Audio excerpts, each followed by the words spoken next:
ನಮಸ್ಕಾರ. ಏಷ್ಯಾನೆಟ್ ಸುವರ್ಣ ನ್ಯೂಸ್ನ ವಿಶೇಷ ಜಾತಕ ಫಲ ಕಾರ್ಯಕ್ರಮಕ್ಕೆ ಸ್ವಾಗತ. ನಾನು ಅಮೃತ ಗೌಡ. ಈ ದಿನದ ಜಾತಕ ಫಲ ಸಂಚಿಕೆಯಲ್ಲಿ ನವರಾತ್ರಿಯ 2ನೇ ದಿನದ ಆರಾಧನೆ ಹೇಗಿರಬೇಕು, ಇದರಿಂದ ಸಿಗುವಂತಹ ಫಲಗಳೇನು, ಹಾಗೆ 12 ರಾಶಿಗಳ ಫಲಾಫಲಗಳನ್ನು ತಿಳಿಸ್ಕೊಡ್ತಾ ಹೋಗ್ತೀವಿ. ಮೊದಲಿಗೆ ಜ್ಯೋತಿಷಿಗಳಾದ ಶ್ರೀಕಂಠ ಶಾಸ್ತ್ರಿಗಳನ್ನು ಕಾರ್ಯಕ್ರಮಕ್ಕೆ ಸ್ವಾಗತಿಸಿಕೊಳ್ಳೋಣ. ಶಾಸ್ತ್ರಿಗಳ ಕಾರ್ಯಕ್ರಮಕ್ಕೆ ಸ್ವಾಗತ ತಮಗೆ. ನಮಸ್ಕಾರಗಳು. ಶಾಸ್ತ್ರಿಗಳೇ, ಈ ದಿನ ನವರಾತ್ರಿಯ 2ನೇ ದಿನ, ಹಾಗಾಗಿ ಈ ದಿನ ಯಾವ ರೀತಿ ಪೂಜಾ ಕೈಂಕರ್ಯಗಳನ್ನು ಮಾಡಬೇಕಾಗತ್ತೆ, ಜೊತೆಗೆ ಯಾವ ದೇವಿಯ ಆರಾಧನೆಯನ್ನು ಮಾಡಬೇಕು, ಇದರಿಂದ ಸಿಗುವಂತಹ ಫಲಗಳೇನು ತಿಳಿಸ್ಕೊಡೋದಾದ್ರೆ ಶಾಸ್ತ್ರಿಗಳೇ. ಶ್ರೀ ಗುರುಭ್ಯೋ ನಮಃ. ಹರಿ ಓಂ. ಮೂರ್ತಿತ್ವೇ ಪರಿಕಲ್ಪಿತ ಶಶಿಭೃತೋ ವರ್ತ್ಮ ಪುನರ್ಜನ್ಮನ ಮಾತ್ಮೇತ್ಯಾತ್ಮ ವಿಧಾಂ ಕೃತಶ್ಚಯಚತಾಂ ಭರತ ಅಮರಜ್ಯೋತಿಷಾಂ ಲೋಕಾನಾಂ ಪ್ರಳಯೋದ್ಭವ ಸ್ಥಿತಿ ವಿಭಜಾನೇಕಧಾಯ ಶ್ರಿತೌ ವಾಚನ್ನ ಸದದಾತ್ವನೇಕ ಕಿರಣಃ ತ್ರೈಲೋಕ್ಯ ದೀಪೋ ರವಿಃ ಯಾ ದೇವಿ ಸರ್ವಭೂತೇಷು ಮಾತೃರೂಪೇಣ ಸಂಸ್ಥಿತ ನಮಸ್ತಸ್ಯೈ ನಮಸ್ತಸ್ಯೈ ನಮಸ್ತಸ್ಯೈ ನಮೋ ನಮಃ. ಸಮಸ್ತ ವೀಕ್ಷಕರಿಗೆ ಶುಭೋದಯ, ಶುಭ ಬೆಳಗು.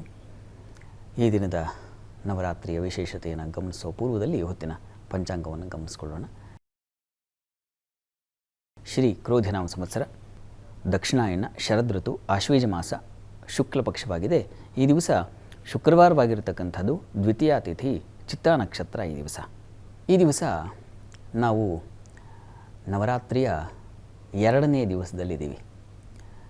ನವರಾತ್ರಿಯನ್ನು ಹಲವು ರೀತಿಯ ಭಾಗಗಳನ್ನಾಗಿ ಮಾಡಿಕೊಳ್ತಾರೆ.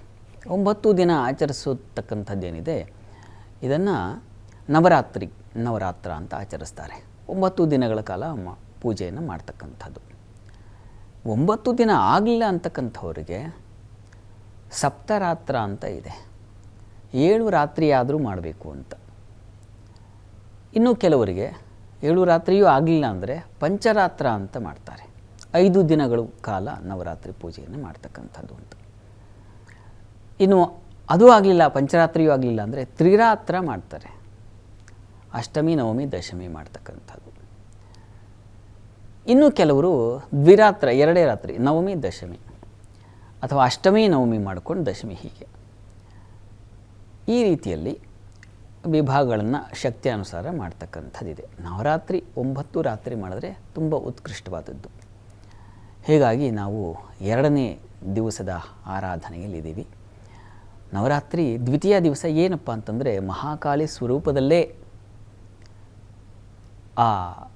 ಆ ದಿವಸವೂ ಆರಾಧನೆಯಾಗುತ್ತೆ. 3 ದಿನಗಳು ಕಾಲ ಮಹಾಕಾಳಿ ಸ್ವರೂಪ ಅಂತ. ಅಲ್ಲಿ ಮಧುಕೈಟಭರ ಸಂಹಾರವಾಗಿರುತ್ತೆ. ಅವರು ಈ ವಿಷ್ಣುವಿನ ಕರ್ಣಮಲ, ಕಿವಿಯ ಕೊಳೆಯಿಂದ ಹೊರಬಂದು ಬ್ರಹ್ಮನ ಸಂಹಾರಕ್ಕೆ ನಿಂತವರು. ವಿಷ್ಣು ಮಾಯಾನಿದ್ರೆಯಲ್ಲಿದ್ದಾನೆ, ತಮೋನಿದ್ರೆಯಲ್ಲಿದ್ದಾನೆ. ಹೀಗಾಗಿ ಮಾಯೆ ಅಂತಕ್ಕಂಥವಳಿಂದಾಗಿ ಈ ರೀತಿ ಎಲ್ಲ ಉಂಟಾಗ್ತಾ ಇದೆ. ಹೀಗಾಗಿ ಇದು ಹೋಗಬೇಕಾಗಿದ್ದರೆ ಮಾಯೆ ಕಳಿಬೇಕು, ಗೆಲುವು ಸಿಗಬೇಕು ಇದ್ದರೆ ಮಾಯೆ ಕಳಿಬೇಕು ಅನ್ನೋದನ್ನು ಆ ಋಷಿ ಸುಮೇಧ ಅಂತಕ್ಕಂಥ ಮಹರ್ಷಿ ರಾಜನಿಗೆ ಕಥೆಯನ್ನು ಹೇಳ್ತಾ ಇದ್ದಾನೆ. ಅಲ್ಲಿ ಸಂಚಿತ ಸೋತಿ ದುಃಖೇನ ಕ್ಷಯಂ ಕೋಶೋ ಗಮಿಷ್ಯತಿ ಏತಚ್ಚಾನ್ಯಚ್ಚ ಸತತಂ ಚಿಂತೆಯಾಮಾಸ ಪಾರ್ಥಿವ. ಆ ರಾಜ ತುಂಬ ಚಿಂತಾಕ್ರಾಂತನಾಗಿಬಿಟ್ಟು ಎಲ್ಲ ಕೋಶ, ರಾಜ್ಯ ಎಲ್ಲವನ್ನು ಕಳೆದುಕೊಂಡು, ಸೈನ್ಯವನ್ನೆಲ್ಲ ಕಳೆದುಕೊಂಡು ಚಿಂತಾಕ್ರಾಂತನಾಗಿ ಆ ಕಾಡಿನಲ್ಲಿ ಬರುವಾಗ ಆತನಿಗೆ ಒಬ್ಬ ವೈಶ್ಯ, ಒಬ್ಬ ವ್ಯಾಪಾರಿ ಸಿಗ್ತಾನೆ. ಅವನು ಮನೆಯ ಸಂಸಾರವನ್ನೆಲ್ಲ ಕಳ್ಕೊಂಡು ಬಂದಿದ್ದಾನೆ. ಇವರಿಬ್ಬರಿಗೆ ಹೋಗಿದ್ದು ಹೋಯಿತು, ಮತ್ತೇನು ಅಂತಕ್ಕಂಥದ್ದಿಲ್ಲ. ಅದನ್ನು ಹೇಗೆ ಪಡೆಯೋದು ಅಂತಕ್ಕಂಥದ್ದಿದೆ. ನಮಗೂ ಹಾಗೆ ತಾನೆ, ಏನೋ ಕಳ್ಕೊಂಡಿರ್ತೀವಿ. ಯಾವುದೋ ಒಂದು ವಸ್ತು ಕಳೆದು ಹೋಗಿರುತ್ತೆ, ಯಾವುದೋ ಒಂದು ಸ್ಥಾನಭ್ರಷ್ಟತೆ ಆಗಿರುತ್ತೆ, ಕೆಲಸ ಮಾಡ್ತಾ ಇರ್ತೀವಿ, ಕೆಲಸ ಕಳ್ಕೊಂಡ್ಬಿಟ್ಟಿರ್ತೀವಿ. ಅಥವಾ ಇನ್ಯಾವುದೋ ಸಂದರ್ಭದಲ್ಲಿ ವಿದ್ಯಾಭ್ಯಾಸ ಪಾಸ್ ಮಾಡಬೇಕು, ಆಗಲ್ಲ, ಕಳೆದು ಹೋಗಿರುತ್ತೆ, ಫೇಲ್ ಆಗಿಬಿಟ್ಟಿರ್ತೀವಿ. ಕಳೆದು ಹೋದವರಿಗೆ, ಸುಸ್ತಾದವರಿಗೆ, ಗತಿಯಿಲ್ಲ ಅಂತ ಯಾರು ತೀರ್ಮಾನಿಸಿದ್ದಾರೋ ಅಂಥವರಿಗೆ ಇದು. ಹಾಗಂತ ಗೆಲುವು ಮೆಟ್ಟಿಲಾಗ್ತಾ ಇದೆ, ದೈವಾನುಗ್ರಹ ಚೆನ್ನಾಗಿದೆ ಅಂತ. ಹೀಗಾಗಿ ಹೆಚ್ಚಿನ ಜನ ಹೇಗಿದ್ದಾರೆ ನಮ್ಮ ಸುತ್ತಮುತ್ತಲು ಅಂದರೆ, ಸೋತವರಿದ್ದಾರೆ, ಕಳ್ಕೊಂಡವರಿದ್ದಾರೆ, ನೋವಿನಲ್ಲಿದ್ದವರಿದ್ದಾರೆ. ಎಲ್ಲ ಅದೇ. ನೀವು ಯಾರದ್ದೇ ಮನೆಯನ್ನು ತೆಗೆದುಕೊಳ್ಳಿ, ಶೋಕವಿಲ್ಲದ ಮನೆ ಇಲ್ಲ. ಒಂದಲ್ಲ ಒಂದು ರೀತಿಯಲ್ಲಿ ಒಬ್ಬರಿಗೆ ಹಣ ಇಲ್ಲದೆ ಇರಬಹುದು, ಒಬ್ಬರಿಗೆ ಮನೆ ಇಲ್ಲದೆ ಇರಬಹುದು, ಒಬ್ಬರಿಗೆ ಸಂಸಾರ ಇಲ್ಲದೆ ಇರಬಹುದು, ಒಬ್ಬರಿಗೆ ಇನ್ನೇನೋ ಅಧಿಕಾರದ ಪಟ್ಟ ಸಿಗದೇ ಇರಬಹುದು. ಹೀಗೆ ಒಬ್ಬೊಬ್ಬರಿಗೆ ಒಂದೊಂದು ಚಿಂತೆ ಅಂತೂ ಇದೆ. ಒಬ್ಬರಿಗೆ ವಿದ್ಯಾಭ್ಯಾಸವೇ ಇಲ್ಲ. ಹೀಗೆ ಯಾವುದೋ ಒಂದು ತೆರದಲ್ಲಿ ಒಬ್ಬ ಶೋಕಿತ ದುಃಖಿತನಾಗೇ ಇರ್ತಾನೆ. ಒಂದು ಹೊರಗಿನಿಂದ ಶೋಕ ಇರ್ತದೆ, ಇಲ್ಲ ಒಳಗಿನಿಂದ. ಯಾಕೋ ಎಲ್ಲ ಇದೆ ರೀ. ಎಷ್ಟೋ ಜನ ನನ್ನ ಬಳಿಯೇ ಸಂಕಟಪಟ್ಟು ಕಣ್ಣೀರು ಹಾಕ್ತವರಿದ್ದಾರೆ. ಪಾಪ ತುಂಬ ಚೆನ್ನಾಗಿ ದುಡಿಮೆ, ಆರ್ಥಿಕವಾಗಿ ಉತ್ಕೃಷ್ಟವಾಗಿರ್ತಾರೆ. ಮನೆ ಮೇಲೆ ಮನೆ ಕಟ್ಟಿಕೊಂಡು ಹಲವು ರೀತಿಯಲ್ಲಿ ಒಂದು ರಾಜ ಸಮಾನರಾಗಿರ್ತಾರೆ. ಆದರೆ ಮಕ್ಕಳು ಕೈ ಬಿಟ್ಟಿರ್ತಾರೆ, ಯಾವುದೋ ವಿದೇಶದಲ್ಲಿರ್ತಾರೆ, ಇನ್ಯಾವುದೋ ಒಂದು ವ್ಯಸನಕ್ಕೆ ತುತ್ತಾಗ್ಬಿಟ್ಟಿರ್ತಾರೆ, ಕಣ್ಣೀರು ಹಾಕ್ತಾ ಇರ್ತಾರೆ. ಎಲ್ಲ ಇದೆ ಸ್ವಾಮಿ, ಹೌದು ನನಗೆ, ಆದರೆ ಏನೂ ಇಲ್ಲ, ನನಗೆ ಅನುಭವಕ್ಕೆ ಬರ್ತಾ ಇಲ್ಲ, ಮನಸ್ಸಿಗೆ ಶೋಕ ವ್ಯಥೆ ಇದೆ, ಸಂಕಟ ಇದೆ. ಇದಕ್ಕೇನು ಪರಿಹಾರ? ಅದನ್ನೇ ಸೂಚಿಸ್ತಾ ಇದೆ ಈ ದುರ್ಗಾ ಸಪ್ತಶತಿ ಅಂತಕ್ಕಂಥ. ರಾಜ ಇಡೀ ಸೈನ್ಯ ತನ್ನ ಸಮೂಹವನ್ನೆಲ್ಲ ಕಳ್ಕೊಂಡ್ಬಿಟ್ಟಿದ್ದಾನೆ, ಭಂಡಾರವನ್ನೆಲ್ಲ ಕಳ್ಕೊಂಡ್ಬಿಟ್ಟಿದ್ದಾನೆ, ಕ್ಷಯವಾಗಿಬಿಟ್ಟಿದೆ ಎಲ್ಲವೂ. ಕ್ಷಯಂ ಕೋಶೋ ಗಮಿಷ್ಯತಿ, ಎಲ್ಲ ಹಾಳಾಗಿದೆ. ಆದರೆ ಬೇಕು ಮತ್ತೆ ನನಗೆ. ಇಲ್ಲೂ ಅಷ್ಟೇ, ಮನೆ ಸಂಸಾರ ಎಲ್ಲ ಕಳ್ಕೊಂಬಂದ್ಬಿಟ್ಟಿದ್ದಾನೆ, ಹೆಂಡತಿ ಸೇರ್ತಾ ಇಲ್ಲ, ಮಕ್ಕಳು ಸೇರ್ತಾ ಇಲ್ಲ, ದುಡ್ಡು ಮಾತ್ರ ಬೇಕು ನನಗೆ, ಆದರೆ ನಾನು ಬೇಡ. ಎಷ್ಟು ಜನಕ್ಕೆಲ್ಲ ಹೇಳಿ ಈ ಸಮಸ್ಯೆ, ನಾನು ಸಂಪಾದನೆ ಮಾಡೋ ಹಣ ಬೇಕು, ನಾನು ಬೇಡ. ಈ ಥರದ್ದು ಪ್ರತಿಯೊಂದು ಮನೆಯಲ್ಲೂ ಕಾಣ್ತೀವಿ ನಾವು. ಇಂಥ ನೋವುಗಳಿಗೆ ಏನು ವಸ್ತ್ರ? ಎಲ್ಲಿದೆ ಒಳ್ಳೆಯ ಉತ್ತಮವಾದ ಫಲ? ಇದನ್ನು ಈ ಸುಮೇಧ ಅಂತಕ್ಕಂಥ ರಾಜ ಹೇಳ್ತಾ ಇದ್ದಾನೆ. ಅಪ್ಪ, ಈ ನಿಮ್ಮ ಏನು ಸಂಕಟ ಇದೆ ಅದು ದೇವತೆಗಳಿಗೂ ಬಂದಿತ್ತು. ದೇವತೆಗಳೆಲ್ಲ ಅವರವರ ಅಧಿಕಾರವನ್ನು ಕಳ್ಕೊಂಡ್ಬಿಟ್ಟಿದ್ದಾರೆ, ದೈವತ್ವವೇ ಹೋಗಿಬಿಟ್ಟಿದೆ. ಇಂಥ ಸಂದರ್ಭದಲ್ಲಿ ಸಂಕಟಕ್ಕೀಡಾದಂಥವರು ಮಾಡಿದ್ದು ಏನಪ್ಪ ಅಂತಂದರೆ ದುರ್ಗಾ ಪ್ರಾರ್ಥನೆಯನ್ನು. ಹೀಗಾಗಿ ಆ ದುರ್ಗೆ ಕೇಳಿದ್ದನ್ನೆಲ್ಲ ತಂದು ಕೊಡ್ತಕ್ಕಂಥವಳು. ಮುಖ್ಯವಾಗಿ ನಾವು ಯಾವುದನ್ನು ಗೆಲ್ಲಬೇಕು ಅಂದರೆ ನಮಗೆ ಮಂಕು ಕವಿದಿರುತ್ತೆ, ಆ ಮಂಕು ಹೋಗಬೇಕು. ನಮ್ಮಲ್ಲಿ ಒಂದು ಬಲ ಸೇರಬೇಕು, ಹೋರಾಟದ ಮನೋಭಾವ ಬರಬೇಕು. ಗೆಲ್ತೀನಿ, ನಾನು ಮಂಕ ಕೂತ್ಕೊಳ್ಳಲ್ಲ, ಮನೆಯಲ್ಲಿ ಮೂಲೆಯಲ್ಲಿ ಕೂತ್ಕೊಂಡಿರಲ್ಲ, ಮಂಕು ದಿಣ್ಣೆ ಥರ ಇರೋದಿಲ್ಲ. ನಾನು ಎದ್ದು ನಿಲ್ಲಬೇಕು, ನಾನು ಓದಬೇಕು, ನಾನು ಕೆಲಸ ಮಾಡಬೇಕು, ನಾನು ಗಳಿಸಬೇಕು. ಈ ಒಂದು ಛಲ ಬೇಕಲ್ಲ. ಈ ಒಂದು ಪವರನ್ನು ಕೊಡ್ತಕ್ಕಂಥದ್ದು ಯಾರು? ಅದು ದುರ್ಗೆ. ಎಲ್ಲ ಸಂಕಟಗಳನ್ನೆಲ್ಲ ಕಳೆದು ನಮ್ಮೊಳಗಿರತಕ್ಕಂಥ ಸಂಕಟ ನಿವಾರಣೆಗೆ ಬೇಕಾಗಿರೋದು ಧೈರ್ಯ, ಧೃತಿ. ಹೀಗಾಗಿ ಮೊದಲು ಭಯ ನಿವಾರಣೆ ಆಗಬೇಕು. ಹೀಗಾಗಿ ಭಯವನ್ನು ನಿವಾರಿಸ್ತಕ್ಕಂಥವಳು ಯಾರು? ಅಭಯವನ್ನು ಕೊಡ್ತಕ್ಕಂಥವಳು ಯಾರು? ಅವಳು ದುರ್ಗಾ. ಹೀಗಾಗಿ ನಾವು ಮೊದಲ ದಿವಸ ನಾವು ಏನಾದರೂ ಗೆಲ್ಲಬೇಕು ಅಂದರೆ ಮೊದಲು ನಾವು ಪ್ರಯತ್ನ ಮಾಡಬೇಕು, ನಮ್ಮಲ್ಲಿರ್ತಕ್ಕಂಥ ಈ ಒಂದು ಭಯ ನಿವಾರಣೆ ಆಗಬೇಕು. ಹಾಗಾಗಿ ಕಾಳಿಯನ್ನು ಪ್ರಾರ್ಥನೆ ಮಾಡಬೇಕು.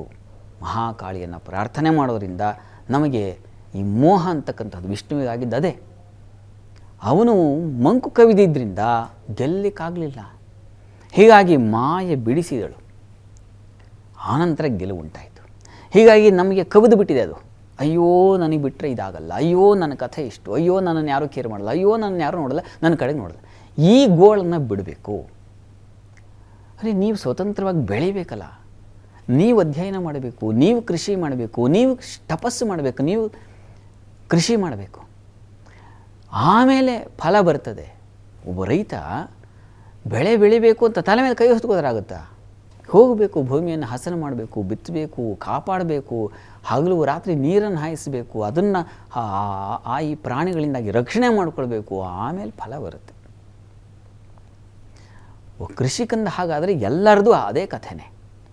ಹೀಗಾಗಿ ನಾವು ಮೊದಲು ಅಂಥದ್ದೊಂದು ಕೃಷಿಗೆ ಇಳಿಬೇಕಲ್ಲ, ಇದಕ್ಕೊಂದು ಪವರ್ಫುಲ್ ಆದ ಒಂದು ಉತ್ಸಾಹ ಬೇಕಲ್ಲ. ಅದನ್ನು ಸೂಚಿಸ್ತಕ್ಕಂಥದ್ದೇ ನವರಾತ್ರಿ. ರಾಜರು ಆರಾಧನೆ ಮಾಡ್ತಕ್ಕಂಥ ಉತ್ಸಾಹ ಶೌರ್ಯ, ಅದಕ್ಕೆ ಪ್ರಧಾನವಾಗಿರತಕ್ಕಂಥದ್ದು ಉತ್ಸಾಹ ಶೌರ್ಯ. ಅಂದರೆ ರಾಜರು ಏನೋ ಶಕ್ತಿ ಪ್ರದರ್ಶನ ಮಾಡೋದು ಅಷ್ಟೇ ಅಲ್ಲ, ನಮ್ಮೊಳಗೆ ಇದೆಯಲ್ಲ ಕ್ಷಾತ್ರ. ನಾನು ಎದ್ದು ಕುತ್ಕೋಬೇಕಲ್ಲ, ಆಯ್ತು ಇದನ್ನು ಮುಗಿಸ್ತೀನಿ ಈ ದಿವಸ, ಇದನ್ನು ಕಲಿತೀನಿ ಈ ದಿವಸ, ಇದನ್ನು ಮಾಡ್ತೀನಿ ಈ ದಿವಸ, ಆ ಛಲ ಬೇಕಲ್ಲ ಸ್ವಾಮಿ. ಅದನ್ನು ಪ್ರೇರಣೆ ಮಾಡ್ತಕ್ಕಂಥವಳೇ ಈ ದುರ್ಗಾ. ಎರಡನೇ ದಿವಸ ಅಲ್ಲಿ ಪ್ರಥಮಂ ಶೈಲಪುತ್ರೇತಿ ದ್ವಿತೀಯಂ ಬ್ರಹ್ಮಚಾರಿಣಿ. ಬ್ರಹ್ಮಚಾರಿಣಿ ಅಂತ ಆಕೆ ಬ್ರಹ್ಮಚಾರಿಣಿ ಅಂದ್ರೇನು? ಪಾರ್ವತಿ ಪರಶಿವನಿಗಾಗಿ, ಪರಶಿವ ಅಂತಂದರೆ ಏನದು? ಅದು ಪರಮ ದಿವ್ಯವಾದ ಶಕ್ತಿ. ಆ ದಿವ್ಯವಾದ ಶಕ್ತಿ ನನಗೆ ಬೇಕು ಅಂತ ಆಕೆ ಛಲತೊಟ್ಟು ತಪಸ್ಸಿಗೆ ಇಳಿದಂಥವಳು ಬ್ರಹ್ಮಚಾರಿಣಿ ಅಂದರೆ. ನಾವು ಯಾವುದಾದ್ರು ಭವ್ಯವಾದ ಗುರಿ ಇಟ್ಕೋಬೇಕು. ಆ ಗುರಿ ಇಟ್ಕೊಂಡು ಆ ಕಡೆಗೆ ಇಲ್ಲಿ ಕೂತ್ರೆ ಆಗಲ್ಲ, ಆ ಕಡೆಗೆ ಸಾಗಬೇಕು. ಹೀಗಾಗಿ ಆ ಸಾಗಲಿಕ್ಕೆ, ಆ ಸಾಗುವ ಯಾವ ಕ್ರಮ ದಾರಿ ಇದೆ ಅದನ್ನೇ ಬ್ರಹ್ಮಚರ್ಯ ಅಂತ ಕರೆದಿರ್ತಕ್ಕಂಥದ್ದು. ಅದರಲ್ಲಿ ನಾವು ರತರಾಗಬೇಕು, ಅದರಲ್ಲಿ ನಾವು ತಲ್ಲೀನರಾಗಬೇಕು. ಆ ಕೆಲಸದಲ್ಲಿ ಆ ಕೆಲಸಕ್ಕೆ ನಾವು ಪ್ರವೇಶ ಮಾಡಬೇಕು. ಅದು ಹೇಗಿರಬೇಕು? ಗುರಿ ಮುಟ್ಟುವವರೆಗೆ ನಿರಂತರವಾಗಿರಬೇಕು. 1 ದಿವಸ 2 ದಿವಸ ಅಲ್ಲ. ಅಂಥದ್ದೊಂದು ನಿರಂತರವಾದ ನೈರಂತರ್ಯವಾದ ಉತ್ಸಾಹ ಶಕ್ತಿಯನ್ನು ನಮ್ಮೊಳಗೆ ತುಂಬು. ನಾನು ಗೆಲ್ಲಬೇಕು ಅಂತ ಹೇಳಿ, ಯಾರಿಗೆ ನಿಮ್ಮ ಜೀವನವನ್ನು ಗೆಲ್ಲಬೇಕು ಅಂತಿದ್ದೀರೋ, ಯಾವ್ಯಾವುದೋ ಅಪೇಕ್ಷೆಗಳಿರುತ್ತೆ ನಿಮಗೆ, ಆ ಅಪೇಕ್ಷೆಗಳನ್ನು ನಾನು ಸಾಧಿಸ್ಕೊಳ್ಬೇಕು ಅಂತ ಇದ್ದೀರೋ ಅವರು ನೋಡಿಪ್ಪ ಈ ದಿವಸ ಈ ದುರ್ಗೆಯ ಆರಾಧನೆಯನ್ನು ಮಾಡಬೇಕು. ಮಹಾಕಾಳಿ ಸ್ವರೂಪದಲ್ಲಿ ನೀವು ಯಾರನ್ನಾದರೂ ಪೂಜಿಸಿ, ನೀವು ದುರ್ಗೆಯನ್ನಾದರೂ ಪೂಜಿಸಿ, ಲಕ್ಷ್ಮಿಯನ್ನಾದರೂ ಪೂಜಿಸಿ, ಅಥವಾ ಶ್ರೀಚಕ್ರದ ಉಪಾಸನೆ ಇದೆ ಹಾಗೆ ಮಾಡಿ. ದಶಮಹಾವಿದ್ಯೆಗಳು ನಾನು ಕಳೆದ ಬಾರಿ ಹೇಳಿದ್ದೀನಿ. ಯಾವುದನ್ನಾದರೂ ಮಾಡಿ, ನಿಮ್ಮ ಆರಾಧನೆಗೆ ಹಲವಿದ್ದಾವೆ, ಯಾವುದನ್ನು ಆಯ್ಕೆ ಮಾಡಿಕೊಳ್ಳಿ. ನಾನೇ ಹೇಳ್ತಾ ಇದ್ದೀನಿ, ಪ್ರತಿ ದಿವಸ ಒಂದೊಂದು ಮಂತ್ರ ಹೇಳ್ತೀನಿ ಅಂತ ಹೇಳಿದ್ದೀನಿ. ಈ ಮಂತ್ರವನ್ನೇ ಶ್ರದ್ಧೆಯಿಂದ ಅದು ನಿಮ್ಮ ಮಂತ್ರ ನಿಮ್ಮ ಒಳಗೆ ಹೋದರೆ ಅದು ನಿಮ್ಮ ಇನ್ನಿಲ್ಲದ ಉತ್ಸಾಹ ತಂದುಕೊಡುತ್ತೆ. ಅದೊಂಥರ ಪವರ್ಫುಲ್, ನಿಮಗೆ ಕನೆಕ್ಟ್ ಆಗೋದು. ಆ ಮಂತ್ರ ನೀವು ಹೇಳ್ಕೊಂಬಿಟ್ರೆ, ನೀವು ಒಂದು ಸ್ವಿಚ್ಚು ನಾವು ಪ್ಲಗ್ ಇನ್ ಮಾಡಿದ್ರೆ ಅದು ಹೇಗೆ ವ್ಯಾಪಿಸುತ್ತೋ ಅದರ ಈ ಶಕ್ತಿಯನ್ನು, ಮೊಬೈಲ್ ಚಾರ್ಜ್ ಆಗ್ತೀರ ನೀವು, ಅದು ಹೇಗೆ ಒಂದು ಸಲ ವಿದ್ಯುತ್ ಸಂಪರ್ಕಕ್ಕೆ ಒಳಗಾದರೆ ಹಾಗೆ ಅದು ಬೆಳಗುತ್ತೋ, ಆ ರೀತಿಯಲ್ಲಿ ಮಂತ್ರ ಅನ್ನೋದು ಹಾಗೆ ನೀವು ಮನಸ್ಸಿಗೆ ತೊಗೊಂಡ್ಬಿಟ್ರೆ ಚಾರ್ಜ್ ಆಗೋಕ್ಕೆ ಶುರುವಾಗುತ್ತೆ. ಮತ್ತು ಒಂದು ವಿಶಿಷ್ಟವಾದ ಮಂತ್ರ ಈ ದಿವಸ ಯಾವುದು? ನೀವೇನಾದರೂ ತುಂಬ ಭಯಭೀತರಾಗಿದ್ದರೆ, ತುಂಬ ಯಾಕೋ ಭಯ ವಾತಾವರಣ ಆಗ್ತಾಯಿದೆ, ಯಾವುದನ್ನು ಎದುರಿಸ್ಲಿಕ್ಕೆ ಆಗ್ತಾಯಿಲ್ಲ, ನನಗೆ ಓದಲಿಕ್ಕೆ ಭಯ ಆಗ್ತಾಯಿದೆ, ನನಗೆ ಸ್ಟೇಜ್ ಫಿಯರ್ ಇದೆ, ಇನ್ಯಾವುದೋ ಹಲವು ಬಗೆಗಳ ಭಯ ಇರ್ತದಲ್ಲ, ಆ ಭಯ ನಿವಾರಣೆಗೆ ಅಂಥದ್ದೊಂದು ಆ ಭಯವನ್ನು ಬಿಡಿಸಿ ಒಂದು ಧೈರ್ಯವನ್ನು ನಿಮ್ಮೊಳಗೆ ತುಂಬಲಿಕ್ಕೆ ಇರತಕ್ಕಂಥ ಒಂದು ದಿವ್ಯವಾದ ಮಂತ್ರಾಸ್ತ್ರ. ಆ ಮಂತ್ರವನ್ನು ಗಮನಿಸಿ. ಸರ್ವಬಾಧಾ ಪ್ರಶಮನಂ ತ್ರೈಲೋಕ್ಯಸ್ಯಾಖಿಲೇಶ್ವರಿ ಏವಮೇವ ತ್ವಯಾ ಕಾರ್ಯಂ ಅಸ್ಮದ್ವೈರಿ ವಿನಾಶನಂ. ಇದು ನೋಡಿ, ತುಂಬ ಭಯಭೀತರಾಗಿದ್ದರೆ, ಯಾವುದೋ ಒಂದು ಸಂದರ್ಭಕ್ಕೆ ನೀವು ಹೆದರ್ಕೊಂಡು ಕೂತಿದ್ರೆ ಆ ಸಂದರ್ಭಗಳನ್ನೆಲ್ಲ ಅಳಿಸಿ ಹಾಕ್ಬಿಡುತ್ತೆ. ಅಷ್ಟು ವಿಶಿಷ್ಟವಾದ ಭಯ ನಿವಾರಣಾ ಮಂತ್ರ ಇದು. ಇದನ್ನು ಯಾರೂ ಹೇಳ್ಕೊಳ್ಬಹುದು. ಪ್ರತಿ ದಿವಸ ನೀವು ಇದನ್ನು 108 ಬಾರಿ ಹೇಳ್ಕೊಂಡ್ರೆ ಭಯ ಅನ್ನೋದು ಇರೋದಿಲ್ಲ ನಿಮಗೆ. ಹೀಗಾಗಿ ಈ ಮಂತ್ರವನ್ನು ಹೇಳಿಕೊಂಡು ನಿಮ್ಮ ಗುರಿಯನ್ನು ಸುಲಭವಾಗಿ ಸಾಧಿಸಬಹುದು. ಪ್ರಾರ್ಥನೆ ಮಾಡಿಕೊಳ್ಳಿ, ಒಳ್ಳೆಯದಾಗಲಿ. ಪಂಚಾಂಗದ ವಿಶೇಷತೆಯಲ್ಲಿ ಅದರಲ್ಲೂ ನವರಾತ್ರಿಯ 2ನೇ ದಿನದ ವಿಶೇಷತೆ ಬಗ್ಗೆ ತಿಳಿಸ್ಕೊಟ್ರಿ. ಜೊತೆಗೆ ಭಯ ನಿವಾರಣೆಗೆ ಮಂತ್ರವನ್ನು ಕೂಡ ಪಠಿಸೋದಕ್ಕೆ ತಿಳಿಸ್ಕೊಟ್ರಿ. ಮುಂದೆ 12 ರಾಶಿಗಳ ಫಲಾಫಲಗಳನ್ನು ನೋಡೋಣ. ಅದಕ್ಕೂ ಮುಂಚೆ ಒಂದು ವಿರಾಮ ತಗೊಂಡು ಬರೋಣ. ಜಾತಕ ಫಲ ವಿಶೇಷ ಕಾರ್ಯಕ್ರಮ ಮುಂದುವರಿಯುತ್ತೆ ಪುಟ್ಟ ವಿರಾಮದ ಬಳಿಕ.